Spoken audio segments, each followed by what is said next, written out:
नमस्कार। जिन मीडिया की टीम इस वक्त चुनावी यात्रा पर है और यात्रा के दौरान हम पहुंच गए हैं बोध गया।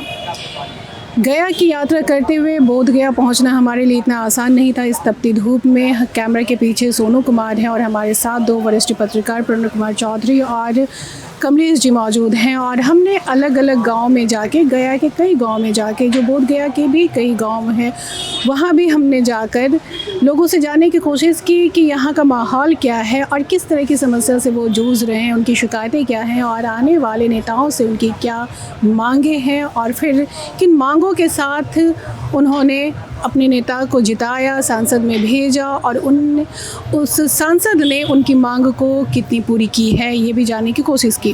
फ़िलहाल हम यहाँ के माहौल पे बातचीत करेंगे। तो बातचीत के लिए सबसे पहले मैं कमलेश जी आपसे जानना चाहती हूँ कि जहाँ जहाँ हम लोग गए, हमारी टीम गई, वहाँ आपने क्या देखा, किस तरह का माहौल था? देखिए, आज जब हम लोग गया में पहुँचे तो उससे ठीक कुछ ही देर पहले प्रधानमंत्री नरेंद्र मोदी की सभा खत्म हुई थी और उनकी सभा खत्म होने के बाद लोग डिस्पर्स हो रहे थे और हम गया पहुँचे। तो हमें उम्मीद थी कि प्रधानमंत्री की सभा के बाद माहौल कुछ बदला दिखाई पड़ेगा या फिर माहौल में कुछ उत्साह नज़र आएगा, तो ऐसा कुछ दिखाई नहीं पड़ा जी। लेकिन गया के बाद हम लोग इस धूप में जब हम लोग 3-4 गाँव में गए, जो गया से के अलग अलग विधानसभा क्षेत्रों में हैं, हम लोग धराव गए, हम लोग दुर्गापुर गए, हम लोग हरिहरपुर गए और इन गाँवों में जाकर हम लोगों ने अलग अलग समुदायों से बातचीत की। तो एक बात तो तय है कि जिस तरह से बाकी बिहार के लोकसभा क्षेत्रों का समाज जो है जातियों में बटा हुआ है और जिस तरह से लोग जातियों के आधार पर मतदान कर रहे हैं, कुछ वही स्थिति गया में भी है। हालांकि गया में थोड़ा माहौल इसलिए अलग है क्योंकि यह पहले तो एक सुरक्षित क्षेत्र है। तो सुरक्षित क्षेत्र है तो हम लोगों ने खासकर उन इलाकों में हम लोग गए जहाँ से एनडीए के उम्मीदवार और हम के राष्ट्रीय अध्यक्ष जीतन राम मांझी चुनाव लड़ रहे हैं, उनकी जाति के से जुड़े जो टोले थे, जो गांव हैं, उन गांव में गए। तो ये हम लोगों ने देखा कि जो महादलित टोले हैं, दलित टोले हैं, वहाँ तो उनके पक्ष में थोड़ा बहुत माहौल बनता दिखाई पड़ रहा है, लेकिन जो बाकी जो राजद के परंपरागत जातियों के आधार हैं वहाँ अभी भी कोई टूट नहीं दिखाई पड़ रही है। तो इसका मतलब है कि समीकरण की बात, हाँ, इसका मतलब है कि वो जो मुसलमान अल्पसंख्यकों के इलाके हैं, जो यादव बेस्ड इलाके हैं, हरिहरपुर और दुर्गापुर, तो वहाँ तो स्थिति वहाँ राजद के आधार वोट में कोई टूट नहीं हुई है। इसलिए लड़ाई उतनी आसान न एनडीए के लिए है और न ही महागठबंधन के लिए है। एक बराबरी का मुकाबला दिखाई पड़ रहा है और बहुत जोरों का मुकाबला है। प्रणव जी, आप बताइए, जिस तरह से कमलेश जी कह रहे हैं कि बराबरी की लड़ाई दिख रही है, लेकिन मांझियों की संख्या कितनी है? क्योंकि जीतन राम मांझी के सपोर्ट में हमें सिर्फ मांझी ही दिखाई दिए, उसके अलावा कुछ छिटपुट कहीं कुछ दिखा, नहीं तो आरजेडी के सपोर्ट में ज़्यादातर लोग दिखे हैं। तो कैसे बराबरी की लड़ाई होगी, किस तरह से उनकी संख्या यहाँ पे है? जो कमलेश ने कहा कि राजद और वोट जो मुस्लिम का है वो इंटैक्ट है, क्योंकि देखने से लगा, बातचीत करने से लगा कि उन दोनों में कोई फूट अभी तक नहीं हुई है। लेकिन जहाँ तक मांझी के साथ सुरक्षित क्षेत्र है ना, तो सुरक्षित क्षेत्र में डिफरेंट जो शेड्यूल कास्ट हैं और महादलित हैं, उनका तो बहुत है ही, लेकिन हम लोग जिस पॉकेट में वहाँ हो सकता है कम हो, लेकिन हमको नहीं लगता है कि मांझी के वोट में जो मुसहर कम्युनिटी के लोग हैं या जो मांझी वहाँ के हैं उसमें कोई दरार है। इनफैक्ट हमको लगता है कि मांझी का सपोर्ट है वहाँ, और हमको लगा कि मोदी जी के आने से भी एक जो इम्पैक्ट होता है उतना विजिबल नहीं था इम्पैक्ट, लेकिन एक उनका है कि भाई मोदी जी आए हैं मांझी जी के सपोर्ट में। एक बहुत बड़ी बात है कि मांझी जी के सपोर्ट में उन्होंने कहा है कि मांझी जी को वोट दीजिए, और उन्होंने भ्रष्टाचार और ये सब जो बोलते हैं उसके अलावा उनको लगा कि ये, इसीलिए हमको लगता है कि मांझी भी थोड़ा, और जो भी सरकारी योजनाओं का ये है, क्योंकि पिछली बार तो मांझी हार गए थे, ये भी बात तय है कि मांझी जीते नहीं थे, दूसरे नंबर पर जीता ना मांझी, दूसरे नंबर पर जीते थे। इसलिए इस बार उनके लिए कड़ी चुनौती है और वो चाहेंगे किसी भी हालत में हम इसको जीतें। ऐसा माहौल तो हमने देखा कि जिस तरह से पीएम मोदी ये कहकर चले गए कि लालू यादव पर उन्होंने अटैक किया और साथ ही रामनवमी की उन्होंने बात कही, एक तरह से ध्रुवीकरण की भी राजनीति जो जिस तरह से दिख रही है उसका असर बहुत ज़्यादा दिखा नहीं, तो लोग उस पर उतनी बातें करते तो दिखे नहीं। लेकिन क्या लगता है कि जातीय समीकरण से ज़्यादा उठकर लोग परिवारवाद पे जाएंगे, भ्रष्टाचार पे जाएंगे? जिस तरह से हमने जाति समीकरण इतनी मजबूत है, जाति को, अपने जाति के प्रति लोगों का इतना कट्टरतापन जिस तरह से दिखा है, उस पर क्या इस तरह के मुद्दे और इस तरह के भाषण से कोई असर पड़ सकता है? नहीं, बिल्कुल। देखिए, जो शहरी इलाके हैं, जो जैसे गया शहरी इलाका है या इस तरह के जो शहरी इलाके हैं, वहाँ मुझे नहीं लगता है कि पूरी तरह से जाति पर आधारित वोट पड़ने वाला है। वहाँ जो दूसरे इश्यूज़ हैं, जो दूसरे मुद्दे हैं, जैसे बेरोजगारी भी एक बड़ा मुद्दा है, महंगाई भी एक बड़ा मुद्दा है, लेकिन इसके साथ साथ मोदी ने जो लोगों से बातचीत करने पर पता चलता है कि जो प्रधानमंत्री ने जो के बारे में जो कहा जा रहा है, जो पूरी दुनिया में उन्होंने काम किया, या देश का नाम जो उनकी विदेश नीति को लेकर, खासकर रक्षा नीति को लेकर, तो जो युवा पीढ़ी है, जो नौजवान है, उनका झुकाव है मोदी की तरफ, नरेंद्र मोदी की तरफ है। लेकिन गांव में अभी भी माहौल उस तरह से नहीं है। लेकिन एक जो प्लस पॉइंट जो जीतन राम मांझी की तरफ दिखाई पड़ता है, वो ये है कि जो दलित जातियों के अलावा साथ साथ अति पिछड़ी जातियों का भी झुकाव उनकी तरफ है। खासकर जब हम लोग धराव गांव में के माझी टोला में जब हम लोग बात कर रहे थे, तो उस समय आसपास के गांव के कुछ दूसरे लोग भी आ गए थे। तो वो जो दूसरे लोग थे, वो अति पिछड़ी जातियों के लोग थे, और उन लोगों ने साफ कहा कि नहीं, इस बार तो माहौल उनका है। मतलब उनका जो झुकाव था, साफ दिखाई पड़ रहा था कि वो एनडीए के उम्मीदवार की तरफ है। बिकॉज उनका कहना भी था कि वोट हम लोग उम्मीदवार को नहीं दे रहे हैं, वोट हम लोग मोदी को दे रहे हैं, नरेंद्र मोदी को दे रहे हैं। तो हमको लगता है कि ये एक जो है प्लस पॉइंट है जीतन राम मांझी के लिए, कि दलित के साथ साथ कुछ अति पिछड़ी जातियाँ भी उनके साथ गोलबंद हैं। जी, तो आपको लग रहा है कि इस बार जीतन राम मांझी अच्छा रिजल्ट लाएंगे? मैं ये नहीं कह रहा कि जीतन राम मांझी अच्छा रिजल्ट लाएंगे, मैं तो ये कह रहा हूँ कि मुकाबला बराबरी का है। लेकिन अब चाहे ये प्रधानमंत्री के दौरे का असर हो, या भी कुछ दिन पहले अमित शाह का भी दौरा हो चुका है गया में, हो सकता है कि उन दोनों के दौरे का असर हो कि शहरी इलाकों में भी जीतन राम मांझी के पक्ष में गोलबंदी दिखाई पड़। प्रणव जी, मैं आपसे ये कहना चाह रही हूँ, एक और बात मैं कहना चाहूँगा, अभी मैं फिर भूल जाऊँ, इसलिए ये बात कि जो एनडीए का वोटर है, वो जितना वोकल दिखाई पड़ रहा है, जिस तरह से बोल रहा है, उस तरह से महागठबंधन के वोटर नहीं बोल रहे हैं। इसी में हम एक बात कहना चाहेंगे, आने जाने से तो फ़र्क पड़ता नहीं, कि कई बार आ चुके हैं, आते ही रहेंगे 2-3 बार। लेकिन एक चीज़ है, ये जो बोल रहे हैं कि वोकल बहुत हैं, जो हम लोग को बातचीत से लगा कि पूरा पैसा का फ्लो है वहाँ, पैसा का जो वहाँ पर फ्लो है लोकल वोटर्स के बीच में। और कुछ को हमने देखा कि भाई शराब भी पिए हुए थे। तो ये बहुत बड़ी बात है कि एक तो इतना वोकल, वो भी उस मुसहर और माझी जाति के लोग, लजा कि आउट ऑफ ब्लू जैसे नहीं होता है कि हम नहीं, वही जीतेगा, वही करेगा, वही करता है।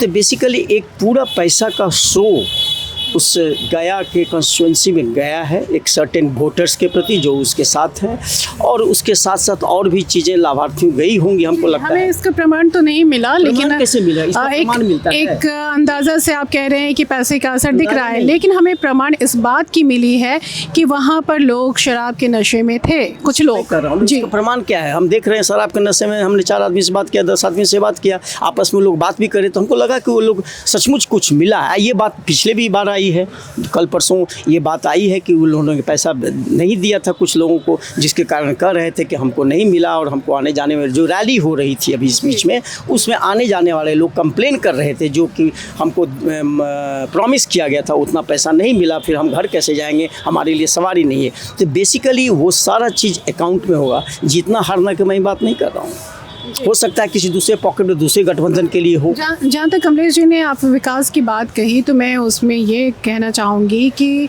हम जब उस गांव में गए, जिस गांव की आप बात कह रहे हैं, हम जब माझी टोले में गए, तो वहाँ की महिलाओं ने दिखाया कि उनके घर में उज्ज्वला योजना का कहीं कोई नामो निशान नहीं है, उनके घर में गैस सिलेंडर नहीं है, वो अभी भी खेत से जाके लकड़ी चुनकर लाती हैं और चूल्हे पर खाना बनाती हैं।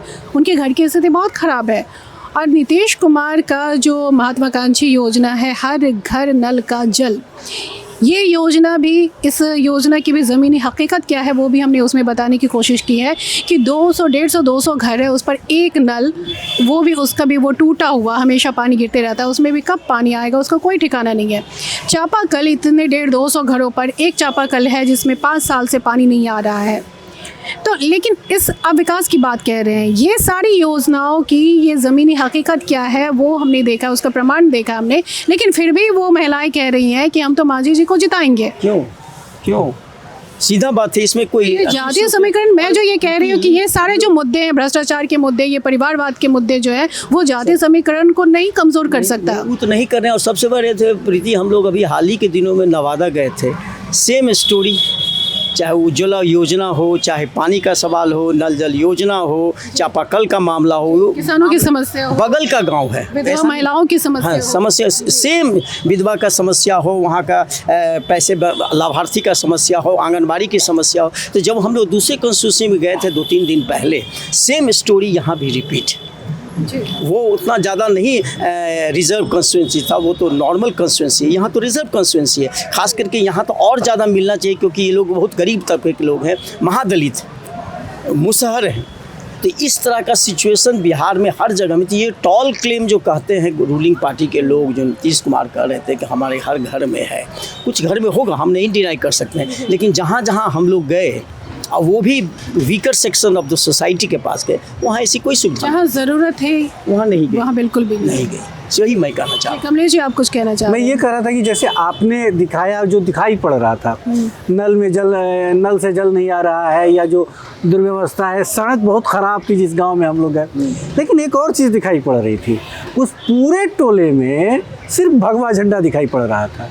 वो तो इसलिए मैं अब पेड़ से लेकर घर तक पर सिर्फ भगवा झंडा दिखाई पड़ रहा था। इसका कारण हो रहा है, मैं बता दूं, कल रामनवमी है और आज अखंड कीर्तन वहाँ चल रहा है। आज 10 बजे से वहाँ अखंड कीर्तन शुरू हुआ है, जो कल 10 बजे तक चलेगा। मतलब 24 घंटे का वो होता है, बैच वाइज। हमने पूछा उससे, तो कहा कि नहीं, गांव वाले के सपोर्ट से, पैसे के सपोर्ट से ये कीर्तन चल रहा है, अखंड कीर्तन। अब बैच वाइज 3-3 घंटे का बैच बनता है, तो वो कल 24 घंटा के बाद ही खत्म होगा।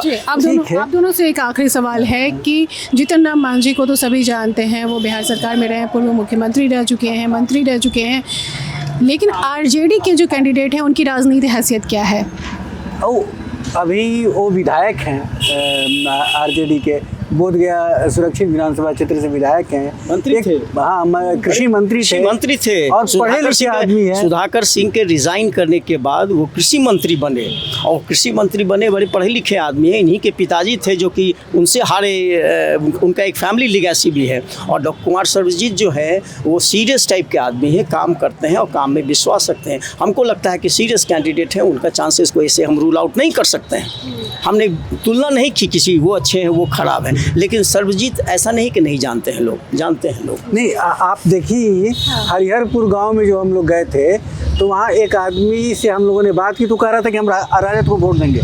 तो हमने कहा कि राजद को क्यों वोट दीजिए, कि क्या इसलिए कि वो आपकी जाति के हैं? उसने कहा कि नहीं, इसलिए कि वो पढ़े लिखे हैं, वो इंजीनियर हैं। जी, कुमार सर्वजीत इसलिए भी उनके पक्ष में सीरियस हैं, कभी इस तरह का हल्कापन से बात नहीं करते हैं। और सबसे बड़ी बात है कि उनके पिताजी का पिताजी नहीं रहे, उन्हीं से हारे थे मांझी जी, फिर ये नेक्स्ट अब इनको दिया गया है टिकट। इसलिए ये नहीं कर सकते। हाँ, प्रचार तंत्र इतना कमज़ोर है उनका कि मांझी जितना प्रचार तंत्र है। मांझी के साथ सेलिब्रिटी लीडर्स सब आते हैं, जोगी जी आते हैं, अमित शाह आते हैं, मोदी जी आते हैं, उनके साथ तो कोई इस तरह का आता नहीं है। वो सिर्फ तेजस्वी और बाकी लोगों का, ये लोकल लीडर का है। तो इससे ये नहीं कर सकते हैं कि उनका वर्चस्व कम है या उनका प्रभाव सर कम है। मांझी जी की आपने बात कही, तो मैं एक और आखिरी सवाल लेना चाहूँगी कि मांझी जी से कहा जा रहा है कि जो गया के पंडित हैं, मंदिर में जो पूजा करवाते हैं, वो काफ़ी नाराज़ है। वो एक वर्ग है जिनके खिलाफ मांझी जी अक्सर बोलते रहे हैं, ब्राह्मणवाद पे उन्होंने बोला है, और कई बार उनको देखा गया है कि जाति को लेकर उन्होंने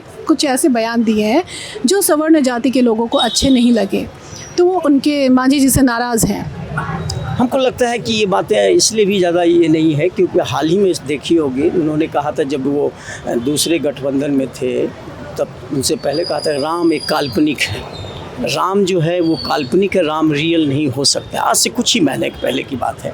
और सबसे पहले वो चले गए अयोध्या के मंदिर में राम नाम का जपने के लिए। तो ये तो पॉलिटिकल आदमी का कैरेक्टर होता है कि जो हमको सूट करता है उसको उस समय सपोर्ट करेंगे, और जब नहीं सूट करता जानते हैं कि पंडा हमको वोट नहीं देगा, वो सीधा बात जानते हैं कि पंडा में हमारे डिवीजन है, कुछ ब्राह्मण दे दें, कुछ लोग दे दें, अदरवाइज पंडा हमको वोट नहीं देगा। इससे चिढ़े हुए प्लस वो चाहते हैं कि ये जो आएगा मंदिर में, अभी भी ये दकियानुसी है ना कि मंदिर में जा नहीं सकते हैं, बहुत लोग मंदिर जाते हैं तो लोग धोखे रखते हैं। तो ये चीज़ें दिमाग में है, इसलिए एक परमानेंट हेट्रेड होता है अपर कास्ट के प्रति, जो लोएस्ट कास्ट का सोसाइटी में होता है, जिसको कि बराबर ये ट्रेडिशनल हिस्ट्री रहा है कि रिप्रेशन का जब शिकार रहा है लोग, तो कोई भी मतलब बहुत अच्छे भी आदमी हो, नहीं ब्राह्मण ऐसा है, राजपूत ऐसा है, ये ऐसा है। कहने का मतलब ये है कि ये सही नहीं हो सकता है। और खास करके जीतन राम मांझी बराबर स्टेटमेंट बदलने में माहिर हैं, ये चतुर है इस मामले में।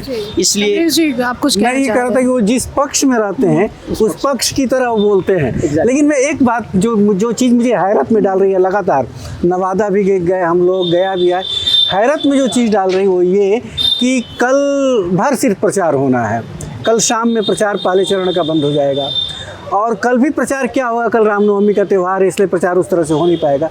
लेकिन अब तक महागठबंधन से न कांग्रेस के नेता इस क्षेत्र में प्रचार के लिए आए हैं, न लेफ्ट के नेता इस क्षेत्र में प्रचार के लिए आए हैं, जबकि गया और नवादा जैसे क्षेत्र में कांग्रेस की भी अच्छी पैठ है और वामपंथी दलों की भी अच्छी पैठ है, लेकिन इसके बावजूद राजद के लोग इन दलों के नेताओं को प्रचार में क्यों नहीं ला रहे हैं, ये चीज़ बहुत हैरत में डाल रही है कि लेफ्ट लोग अपने में बिजी हैं। वो लोग तो अपना कुर्सी बचाने के लिए चक्कर में है ना, जिनको सीट मिला है उसमें लगे हैं। वो आज तक हमने नहीं देखा कि लेफ्ट गठबंधन के किसी भी सम्मेलन में तेजस्वी जी के साथ है, उनके साथ मुकेश सहनी है, लेकिन लेफ्ट तो हमने नहीं देखा।